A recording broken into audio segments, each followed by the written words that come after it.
Hi friends, இன்றைக்கி என்ன சமையல் வரிசையில் நம்ம வீட்டில் கேழ்வரகு சேமியா நாட்டு சக்கரை போட்டிருக்கேன். தேங்காய் கொஞ்சமாக போட்டு நாட்டு சக்கரை போட்டு பண்ணியிருக்கேன். அதுக்கப்புறம் இட்லி சூடாக இருக்குது. அதுக்கு தக்காளி சட்னி, நம்ம வீட்டில் எப்பயுமே பொடி இருக்கும்.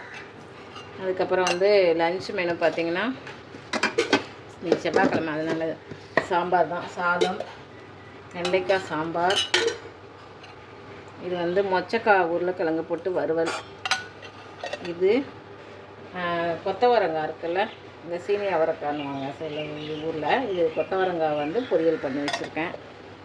இது நேற்று வச்ச ரசம், லெஃப்ட் ஓவர் ரசம். அதுக்கப்புறம் இது பார்த்திங்கன்னா தண்ணி இது தண்ணி இது சுகர் பேஷண்ட்லாம் குடிக்கிறதுக்கு நல்லாயிருக்கும். இந்த கிளைமேட்டுக்கும் நல்லாயிருக்கும். ஜீரகம், வெந்தயம், கருஞ்சீரகம் கொஞ்சமாக ஒரு பிஞ்ச் போட்டு கொதிக்க வச்சு எப்போயுமே இந்த தண்ணி எங்கள் வீட்டில் இருக்கும். இது ஆறணுன்னு வடிகட்டி எடுத்து வச்சுக்கோங்க. திருப்பி இதுலேயே இன்னொரு வாட்டியும் நீங்கள் போட்டுக்கலாம். இன்றைக்கி ஃபுல்லாக 2 வாட்டி போட்டுக்கலாம். அந்த எசன்ஸ் இருந்துகிட்டே இருக்கும். நாளைக்கு நீங்கள் அதை மாற்றிக்கலாம். Okay, thank you friends.